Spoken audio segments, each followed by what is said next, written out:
Hey babies. Mwah. That was forceful. Mwah. The love is just so strong. Okay, anyway, it's almost noon on a Sunday, so I'm just kind of vibing.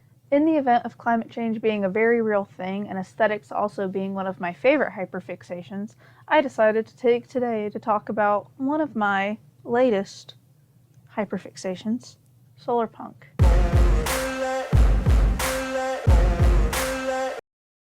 Solar punk is an art genre, it's a genre of fiction, but it's also a movement that envisions a more utopian, greener outlook for the future. It stands directly in contrast with like our cyberpunk or steampunk type of aesthetics that we already know about.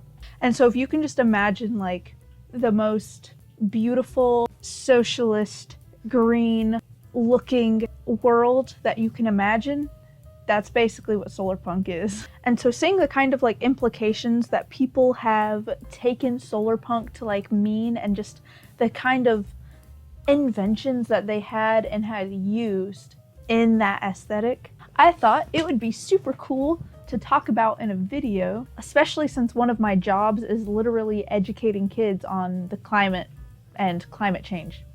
However, in that job, there's like a lot of nuance that I don't feel like I can really expound upon, unlike here. And so I'm going to be sharing some clips from those videos that I had already posted. It's going to be pretty spliced up. It's not going to be 100% perfect, obviously, because I'm using it from other sources, other videos. But you kind of get the idea. So without further ado, this is how I explain solar punk to kids, for the most part. I cut out a lot of stuff. It's fine. You'll get it. It's still really interesting and cool.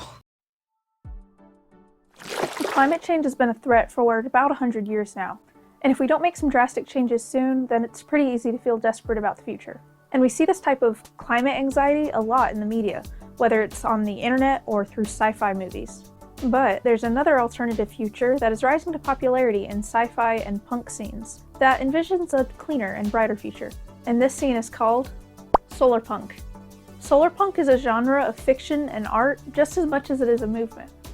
It envisions and desires to build a future based on solving the problems associated with climate change, socio-political division, and sustainability.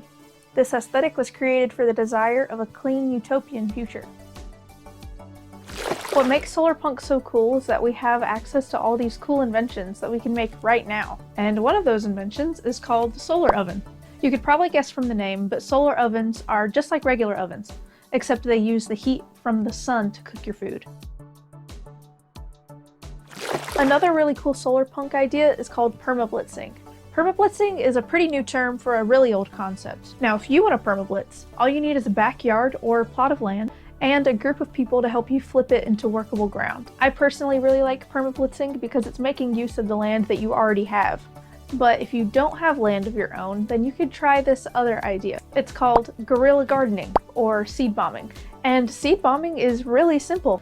You just take seeds and toss it into soil wherever you can. I've even seen some people put wildflower seeds in salt shakers and then shake them on the sides of the road so flowers will grow. Some people will take seeds and roll them up into little soil balls and then toss them out their window for the same effect.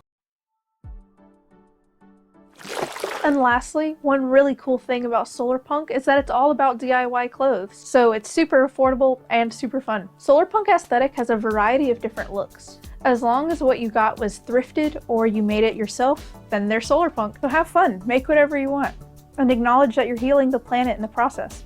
There are several things that we can adopt from the solar punk aesthetic that can heal the earth right now. Solar ovens, permablitzing, and DIY are just the tip of the iceberg. I already don't remember what I was talking about. Solar punk, oh my god, okay. So basically, I hope you learned something looking at those videos. Great. So in the solar punk genre, people have just been generating a bunch of ideas based off of like inventions that were already here and changes that they already want to make. Hold on.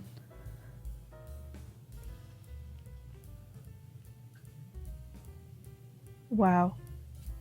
Rainbow. Okay, but anyway, solar punk was invented because of changes that were already being made and more changes that people wanted to make, and all that kind of stuff. Basically, it started in 2008 when there was this guy who was like, hey, check out these like airships or whatever, and I'll post like the article so you can look at it, but he was like, look at these really cool airships, this could like revolutionize basically how we ship things. And yeah, and so basically blimps are cool, but that kind of got the ball rolling on Tumblr, because it was 2008 Tumblr, where everybody was just like, you know what, capitalism is so stupid and I hate it and it's dumb, and now there's these like cool people that also hate it and want to make changes, and so then they do, and the more I play with my hair, the more gross it gets. That's fine. Article went around. Everybody was just like, yo, that's so cool. I want to do that too. What are we going to call it? And they were like, solar punk because the sun, you know? And then other people later that year were like, oh, green punk because it's like green. And so now there's like two separate aesthetics, but they really kind of go like hand in hand. Like I don't think I've like met anybody who was like solar punk that was like anti-green punk or whatever. Like I think people just have like a preference for like the word. And obviously I like solar punk because it's harder to say, but a lot more aesthetic sounding. So that's how it goes with me. So anyway, that's kind of where it started, was in 2008 on Tumblr, like most things do. And the idea was like, hey, Obama, you should really just adopt some of these like ideas because you're progressive. Let's just progress the heck out of this country. Let's do it right now, please.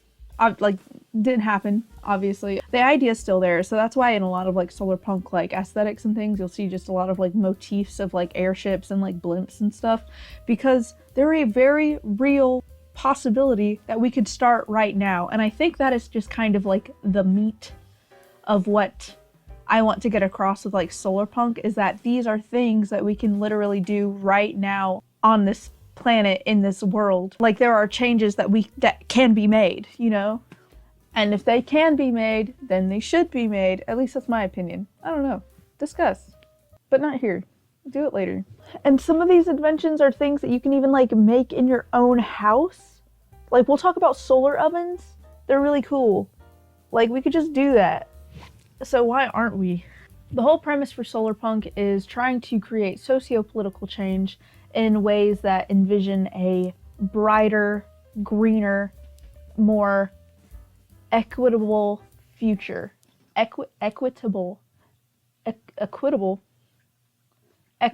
It's really cool and good, and everybody should do it. So yeah.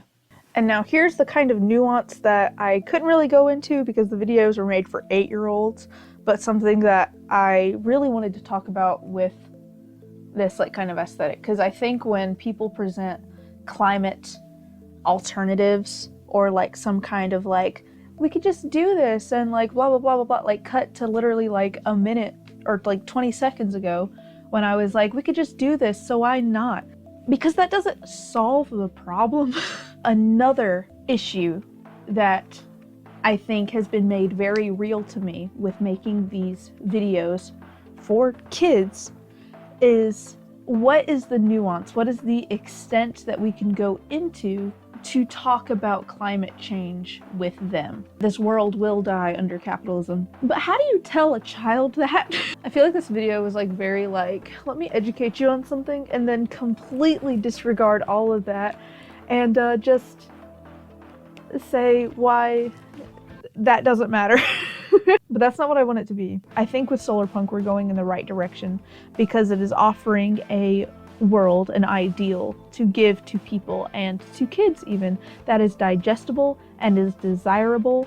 And if they grow up thinking about this is a real possibility that the world could have, then I think they're offered more than at least what I was. I know that for me personally as a kid, growing up with aesthetics was extremely important, and I had never really understood why. It kind of gave me a space to like be a character, if that makes any sense, or use a specific look to experience a type of feeling or experience that is pretty much tied to that look. And so I think with even solar punk, that could be a very beneficial thing to kids growing up in this era of climate anxiety and no one knows what to do, or we know what to do and it feels impossible to do it, and blah blah blah blah blah. I think it's a very optimistic play space that they can have, and not just for kids either. I think like we could all benefit from it. Like I'm 21 years old and still desire that play space, and I don't imagine myself getting any older and not desiring that play space. So I know this video didn't feel very like cohesive, it wasn't very linear at all, but this is just kind of what's been on the big brain lately.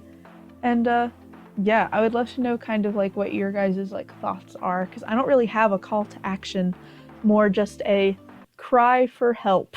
If you made it this far, thank you so much for watching. I really appreciate you. I know this is very different from what I normally post on this channel, and that's kind of going to be the theme for the rest of this year, is just kind of figuring out what I want to do. I'll still be doing like songs and stuff like how I had talked about in the last video, and the posting schedule might be a little different. Also, I'm still going to try and stick to every 2 weeks, but it might not be on a Sunday, because I really have been enjoying Sundays as recording days because I think they're like the quietest here. So we'll see. I don't know. But anyway, thank you for watching. I really appreciate it. Please subscribe if you like this kind of content, because I just love info dumping. And if you like getting info dumped, then please hit subscribe. Yeah, and let me know more of what you want to see, because your comment might be my next hyperfixation. So do with that knowledge what you will. Bye.